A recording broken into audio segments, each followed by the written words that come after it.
today with us Dr. Martin Mohr, owner of Mohr Vet and Mohr Vet Research, located in southwest Minnesota. Martin graduated from the University of Minnesota with a BS in Animal Science, Agricultural Economics in 1989, and a Doctor of Veterinary Medicine in 1993. In addition, he recently completed the Swine EVP course at the University of Illinois. Thank you for joining us today as we at APC continue to bring useful information to our customers in the swine industry. This is our 6th podcast in the Swine Trends series. We appreciate all of you who will take the time to view this presentation. And today we're going to discuss one of the more highly talked about issues in the swine industry of mortality, and how do we truly mitigate mortality on our farms. Dr. Mohr, in your bio, I was reading through there. Pretty impressive. You've grown up in the industry. I know your father had to practice and you've taken it over, and I appreciate you continuing on the work in swine health.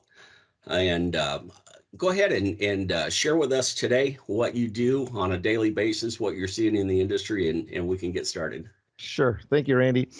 What's a normal day? Normal day changes, of course, but as a consulting veterinarian that also gets involved with some research, we always try to solve the customer's problems. That's number one. And I think if we can do that, we keep moving forward.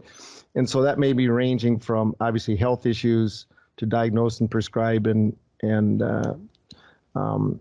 solve the immediate problem at hand, but then also look forward on maximizing production, throughput, making sure we're producing a good, wholesome, healthy product for the end users. Really is what we're trying to do. We're trying to feed the world, and so sometimes that spins off into some on-farm research projects that I get involved with that intrigues me, because we can learn at a deeper level to not only see the impact of these potential products, but also potentially implement them in the future. So it's kind of exciting. Great. Well, we're going to rely on your experiences today as we ask you some questions that we hear producers, as we meet with them, share with us. Everybody has experienced some disease. For the most part, in the last couple of years, it seems to have been really prevalent, and I believe it's really affected our numbers. And we see that, I think, in the number of pigs being marketed today, being less than what it has been in years. Also today, we're going to reference some of the numbers that come from the National Pork Board, the MetaFarms data over the last 5 years. There are areas that we really haven't shown any improvement in, whether it's pigs weaned per mated female. Pre-wean mortality seems to go up, and that's, I think, affecting all of our numbers coming out of the crates. So as we look at mortality, it seems to be trending upwards. And according to those recent data, we haven't made a lot of improvements in the last 5 years, and in some areas we've gone backwards a little bit in number of pigs. What do you feel are some of the main factors contributing to that? Good question. I think when we look at the data, it's interesting. You got to step back. My first big picture thought is, overall, as an industry, I think we're doing very, very well in producing wholesome pork and feeding the world. That said, the KPIs or the benchmarking's a good reference point that we all have to self-look at and say, okay, this is the industry. How am I doing? There's going to be a bell-shaped curve. Where do I fit? Are there farms better than I or worse than I? And then what can I do? Because when you look at mortality, let's talk about mortality for a second. Yes, mortality trends are increasing over time. There's probably a variety of factors that lead into that.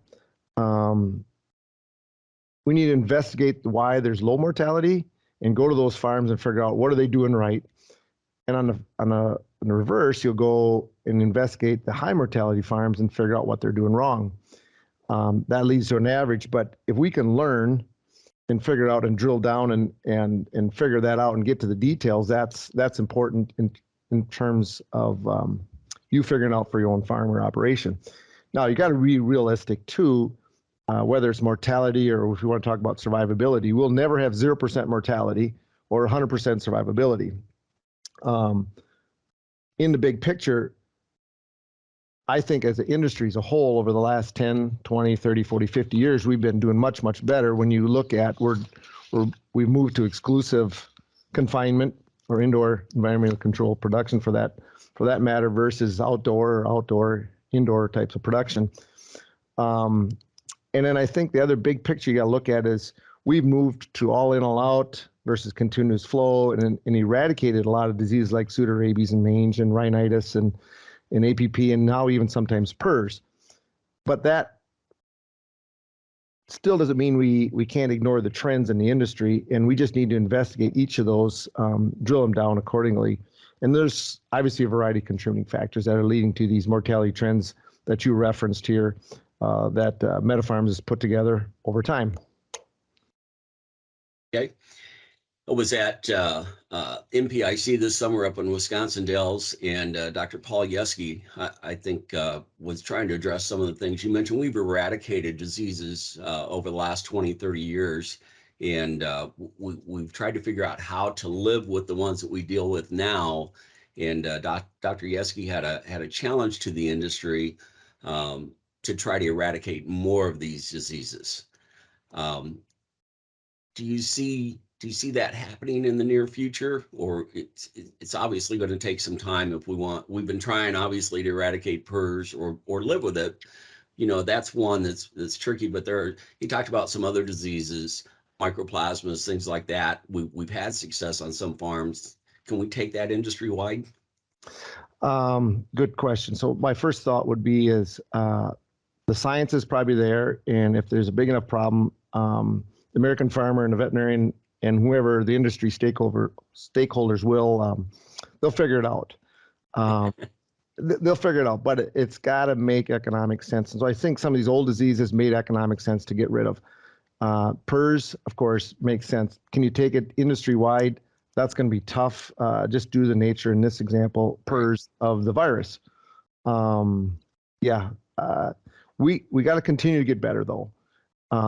And low disease prevalence or low disease production is awesome. Can we eliminate every disease? Probably not. Do we got to go after the big ones? Probably. Okay. Let's break down our production a little bit by area. Let's start off looking at some of the sows. In the National Pork Board report, it shows that we really have not made any gains on pigs per sow per year over the last 5 years. We're currently sitting at 25.74 pigs per sow per year, and in 2017 we're 25.8. It's kind of a flat line. Why do you think we're working with genetics that have sows with the ability to have a lot more pigs, but yet we've got factors in there that are causing us to flatline? Sure. So let's think about pigs per sow per year. Yes, we made great advancements. It's actually very rewarding to think there was a time when we used to wean 7, 8, 9 pigs. Now we've doubled that. Yep. Isn't that amazing? Yep. We've doubled it.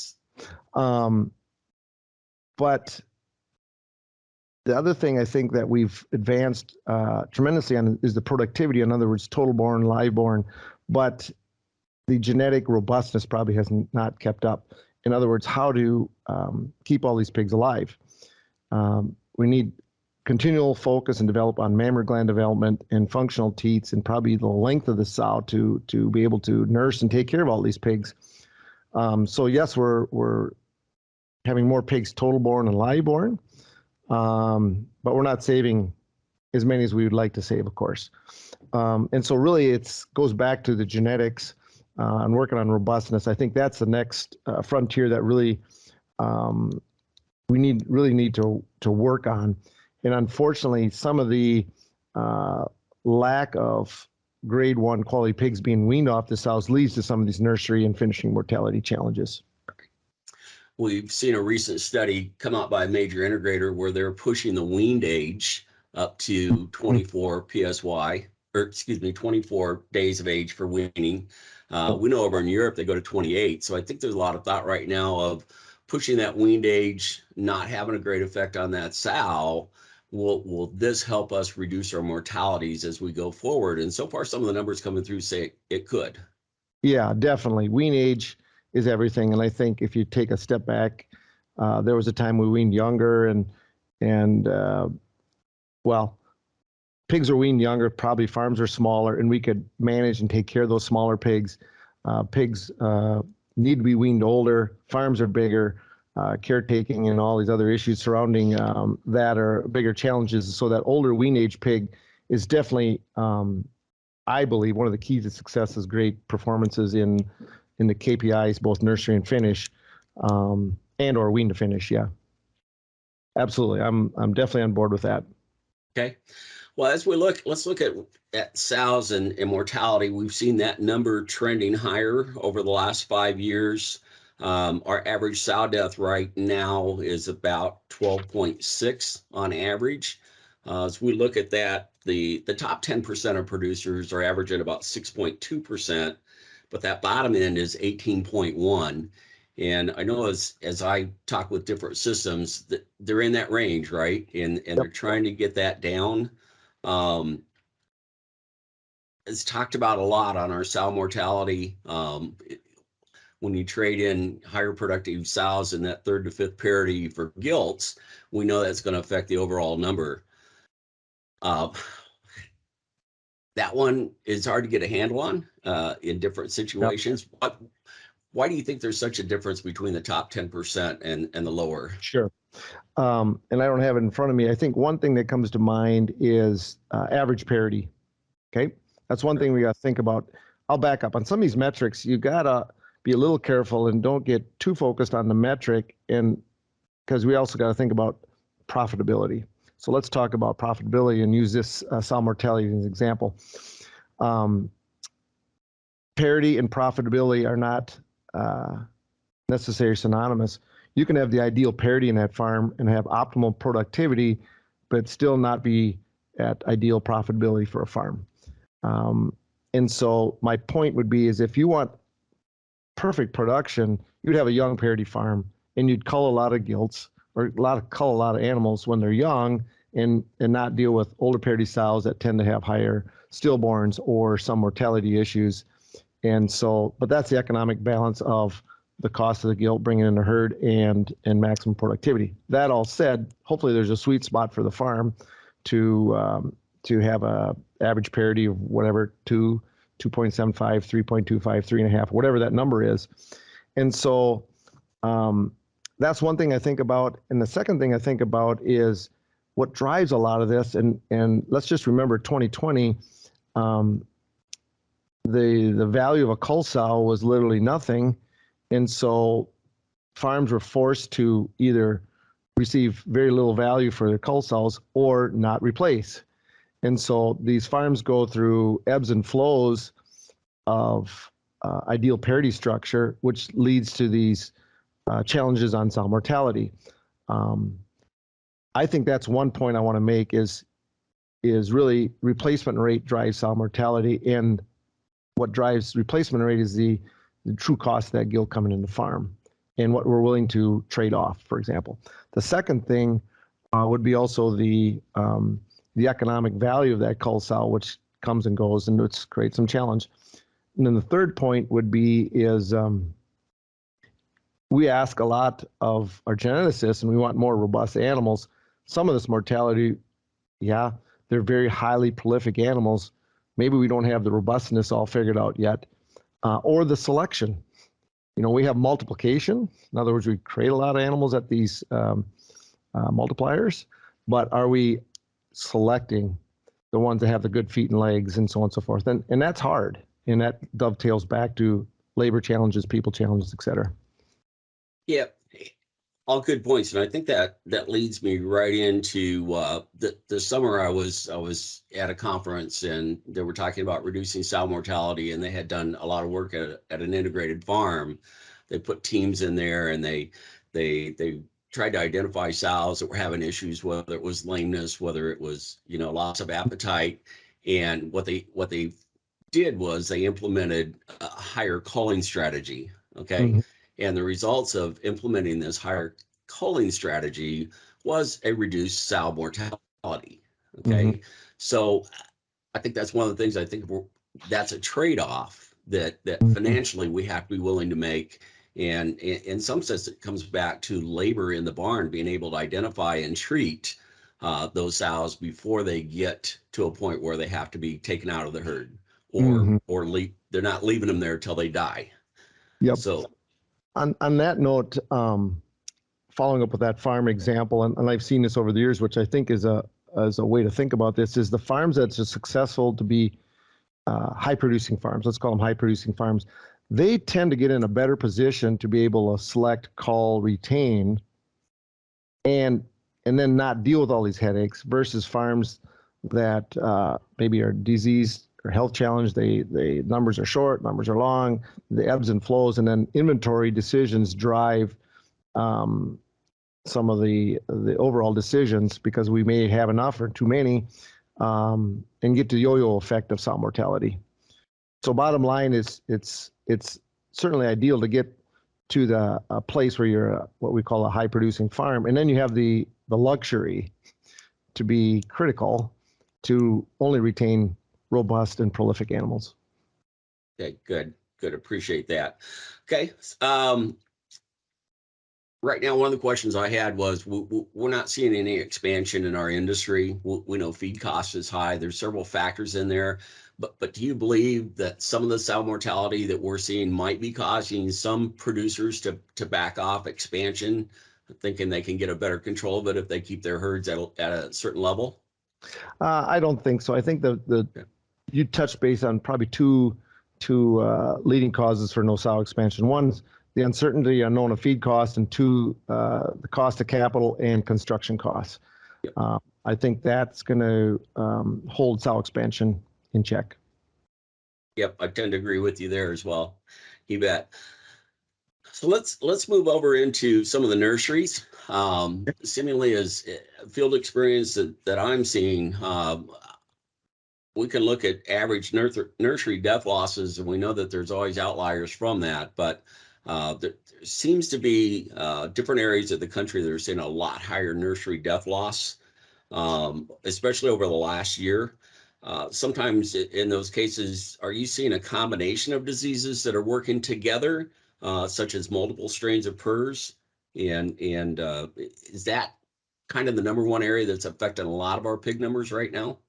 Sure, good question. So if the question is health, what health disease is really driving nursery mortality? No question, PRRS has and continue to create some real problems. We can deal with influenza from time to time. We can deal with strep suis from time to time, but PRRS, that has really been devastating. And some of these new strains have been more virulent than some of the previous strains we had. The other one that's really surfaced nationally is the E. coli problems, which causes high mortality in different stages of the nursery phase.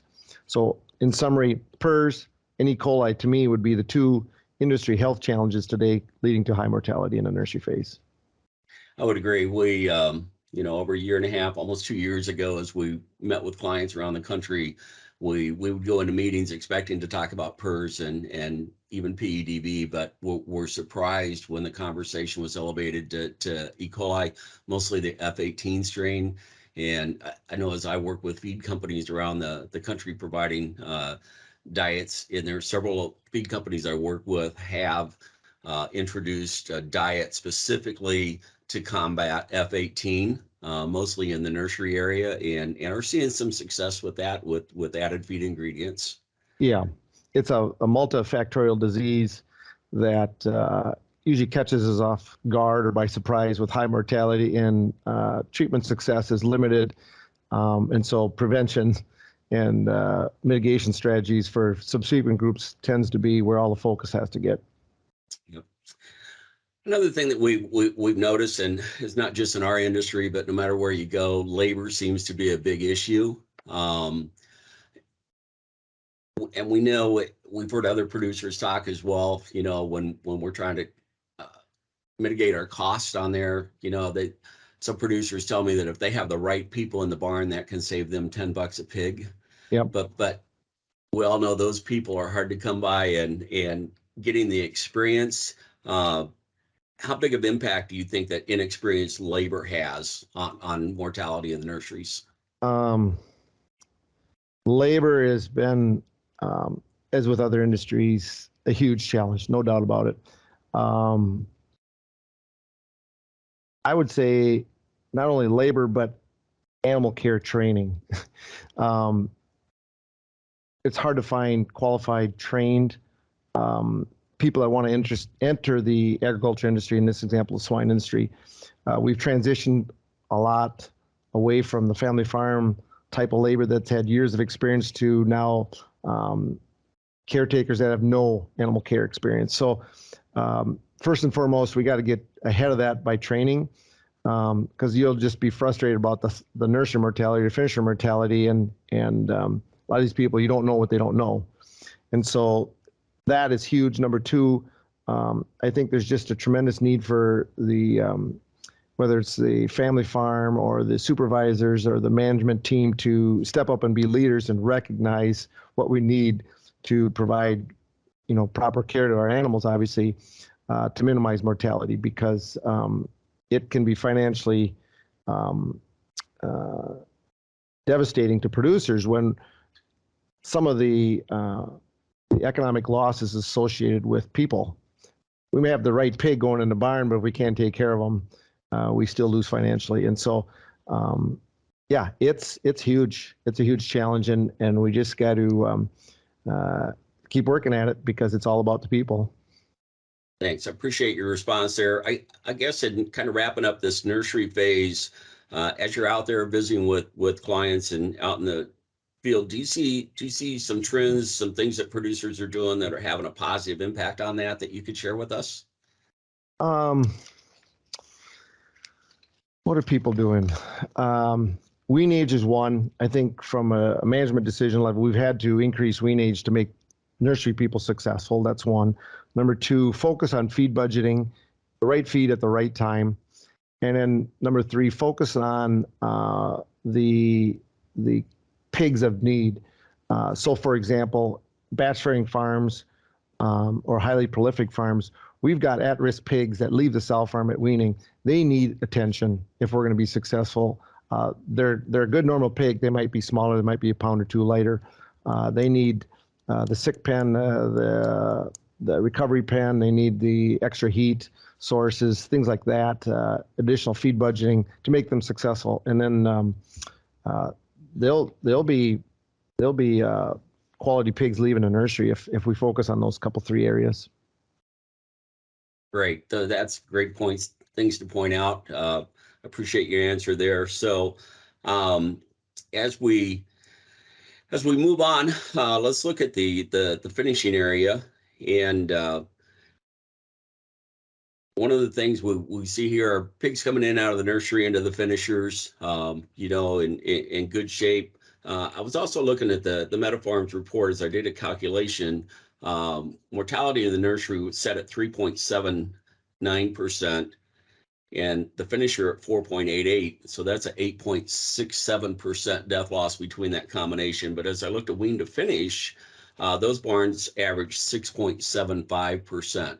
So that would definitely show some advantage for wean to finish. But I can't think that's all in just moving those pigs after the nursery to the finisher.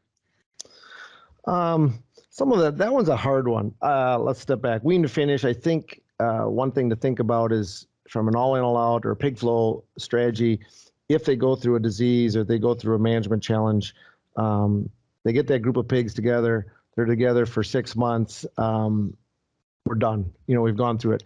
The nursery finish model, which is a little challenging, there's so many decisions that lead to stocking density and pig flows and maybe mixing different nurseries that, yeah, it's shocking that we got 4.8% finishing mortality for a combined 8-point-some% nursery and finishing mortality together.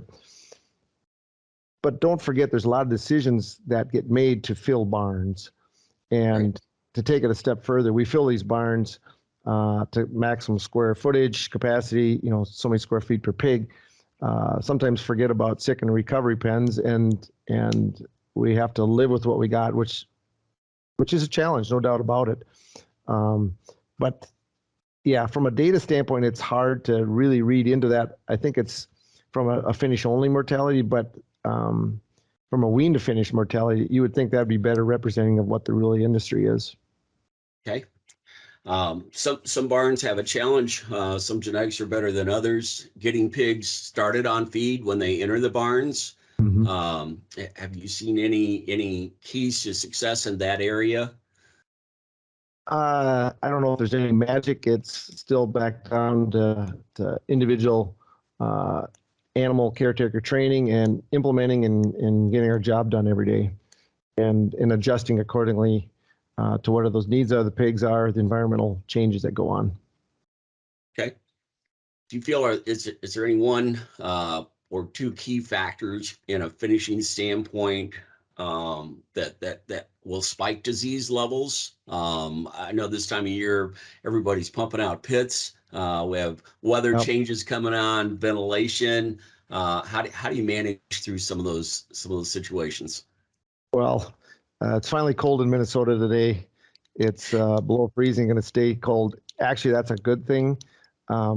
This fall has been brutal in terms of swine influenza and PRRS, respiratory disease associated in the finisher, because it's been nice and warm. It's been a beautiful fall. It might be 70, 75 degrees during the day and 35 at night, and a curtain-sided, double curtain-sided building. That's been tough. There's just been way too much air blowing on these pigs, leading to chronic respiratory disease due to weather. It's been good for us as humans. It's been really tough on a lot of pigs in Minnesota, for example, this fall. So that's really been a big challenge. Hopefully now with steady, cool temperatures, we'll be able to ventilate these barns on a steady manner. Yep. I think it's just an example. There are some things, no matter the type of facilities we have, it's hard to control everything. Yes, it is. And you like today here in Iowa, I'm in Western Iowa, and it's cold today, but we've got 20, 25 mile an hour wind, which really drives the wind chill factor down. And 2 days ago we were 70 degrees and humid.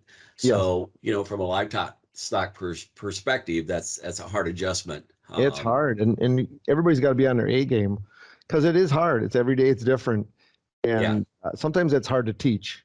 But hopefully, with experience and if people learn from their past and work with livestock every day, they can rise to the challenges and just adjust. Right. Okay. As I look at finishing mortality over the years, I've always kind of broken into two parts, right? Do I have early finishing mortality or do I have late finishing mortality? And from an economic standpoint, the late finishing mortality has sometimes gotten a lot more focus, because that's where it really hits you in the pocketbook. You've got everything invested in those pigs. Are you seeing any trends? Do we see more early, more late with some of these diseases? Yeah, good question. I think of grow finish mortality in two ways: respiratory associated and GI associated. And I think you have a good point. Is it early or late? I would say we tend to see more early respiratory associated mortality or disease, and late finishing gut related. And so from a disease standpoint, whether it's a nursery finish or a wean to finish barn, that late nursery, early finish, we're still struggling with some of those respiratory pathogens, and we need to treat, and whether it's individually or herd-wise, focus on that. And then the late, watch for gut-associated disease, whether we can control or not. The HBSs are hard to control. They're eating a lot of feed, for example. Number two, they're on new crop corn now all of a sudden, so they're engorging a lot of feed. And ileitis still is an issue late finish. And so we still got to focus on that. So in summary, respiratory disease early, gut-associated hemorrhagic bowel or ileitis disease related late, tends to still be the grow finish challenges that I see. Okay. Have you seen any treatments, anything new in dealing with those that producers are gravitating towards? Sure. Um, Good question. Big picture, the VFDs came along and we took a lot of antibiotics out of feed, which is the judicious and right thing to do. I get that.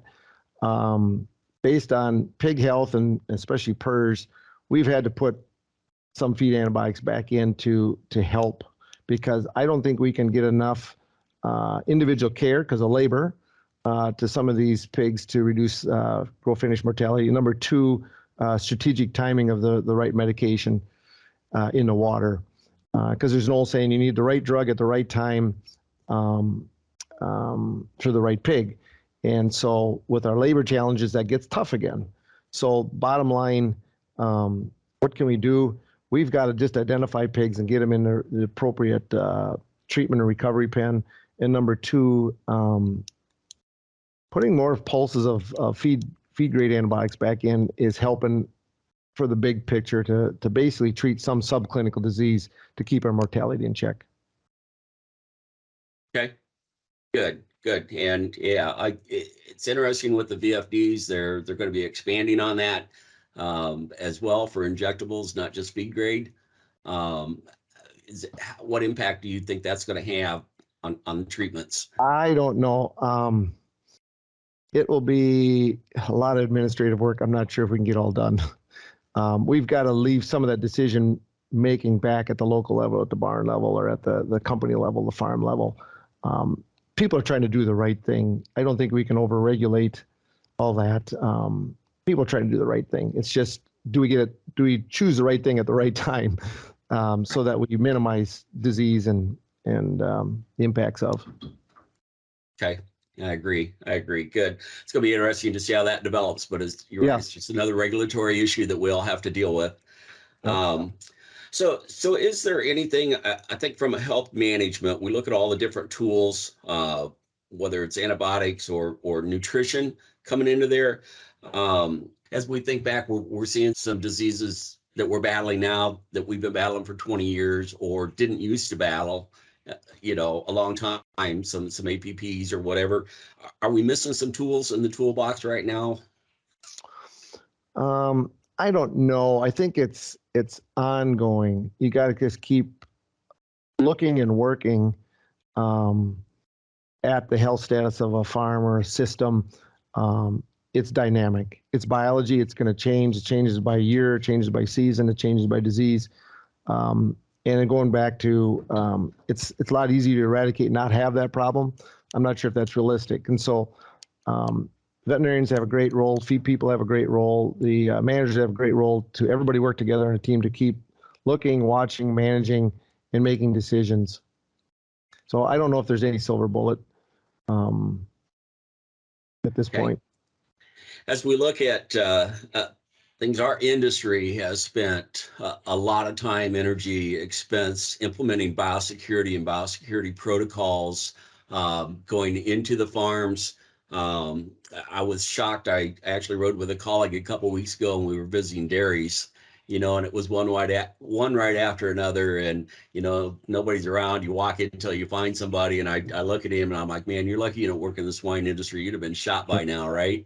Yeah. So we've spent a lot of time implementing biosecurity, trying to keep our pigs safe. It's people movement, it's implementation of disinfecting products coming into the farm, and now we're seeing more attention paid to feed biosecurity ingredients coming along there. We've got a long ways to go to that, but what techniques are you seeing producers implement in that area? Sure.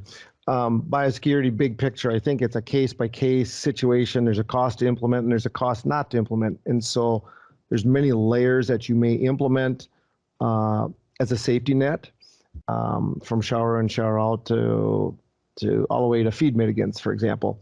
So one other point I want to make, to me, biosecurity, there's two big risks that we always got to focus on. It's pigs and transportation. Pigs, why is pigs? Because pigs transmit diseases. Okay, that doesn't mean we're moving all these pigs all over the country. That's what I mean by pigs. they move. It's crazy how many pigs are moving on trucks every day, whether it's market trailers or wean pigs or feeder pigs. Okay, so pigs. And so you have area spread and so on and so forth. So you got to think about biosecurity that way. Number two, transportation. Why transportation? Because it's very hard. It's very hard to disinfect and implement at the farm level and at the slaughterhouse level. And so we don't have enough designated trucks, trailers, and truck washes. And number two, the packing house is a big assimilation of a lot of pigs, both healthy and unhealthy.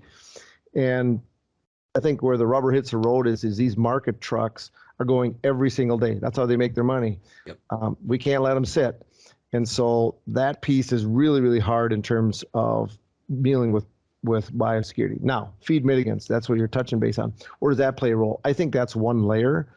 I think you need to focus on, or one needs to focus on the pathogen, and that's fine, and not have it in the feed. That's great. But there needs to be a lot of research done on feed manufacturing. I'm not convinced it's a big deal. Can it happen? Yes. But we got to look at many levels, at the ingredient manufacturing level, the feed itself manufacturing level, i.e. the feed mill, or at the barn level, the feed bin level, et cetera, and how we're handling and managing feed. So our feed mitigants, do they have a role? Yeah. A lot of people using them? Not really. They add expense, and I'm not sure everybody's convinced they work. And how do you know? How do you know? You know, it's they're is it all working? Or do we have no health challenges because we have feed mitigants, or are there other biosecurity measures or layers we put in to minimize whatever we're trying to minimize? And I think this is an area that we're just starting to see different techniques employ. I know as a feed ingredient supplier ourselves, we have producers that buy our products, bring them directly into their mills. We have other producers that want to warehouse them for 30 days. Some want to warehouse them for 60 days. And you can take a lot of steps on that. But as you mentioned before, then that product's going to go to a mill, right? The risk of contamination at the mill, and if not the mill, the feed truck that's actually delivering it out to the farms, there's a lot of steps in that process that Yes. have to be secure in order to truly think that you're securing your feed supply. Yeah, a lot of critical control points, kind of like going back to the old PQA book. There's a lot of steps along the way from start to finish. The wisdom or the trick in the whole thing is figure out what's the most important one. And Right. and maybe there's more research, and maybe there's more than I am aware of, but that's where we got to focus on, because I'm not sure we can cover every single step of the way, and maybe we can't afford it either. Yeah. Right. And I think it what works in one operation, based on economy of scale is totally out of the picture for somebody else. They don't have that ability to warehouse feed, or so I think each farm has to do what they can do to protect themselves on their level, and again there's a cost involved with some of that as well. Yeah. We need to recognize all these risk factors. Absolutely. I'm not sure. We still have to rank them and focus on the ones we can control. In other words, let's use this for example. I'm not sure we should worry about feed if we haven't got transportation under control. Let's go for the big smoking guns first and then work on the fine details later. But if you've got transportation under great control, yeah, then maybe feed ingredients and feed mitigants is important to you, and that's okay. Yeah, I think that's a good point. I think it's a good point. We can only control so much. We have to figure out what works best for us to do it. So, Dr. Mohr, any as we look at health overall mitigations, we've covered a broad area. Is there anything else that you would like to address with us, or make a statement about? Oh, I can't think of any. I think this has been good. It's kind of been a variety of subjects to touch on, and I guess if people have more questions, we can explore another conversation, I guess. You bet. That's good. Good. Well, hopefully everybody that's watching us to this point has found something that they can grasp a hold of and say, maybe we need to look harder at this area. maybe we need to do a better job in this area. And that's the whole point of our podcast here, is just to bring practical application to producers of all sizes throughout our whole industry. And Dr. Mohr, we really appreciate you joining us today as our guest. Your insights have been very useful, practical information that hopefully people can take and run with. We at APC feel it's really important to share this information from experts like you, people that are out in the field, working with producers, doing the job every day. We think it's very important to have that information out there for producers to access. And we want to thank you for joining us. Yeah, sure, pleasure to ask me to do this. It's been fun. Yeah. And if people have questions, they can access you at your website. At Mohr Vet. I was looking on your website, and that was interesting to see the different things you're involved with. We're trying. We keep learning every day. It's always fun around here. So if anybody has questions, you could drop us a note at APC or Dr. Marty Mohr. Thanks for joining us. Have a great day. Thank you.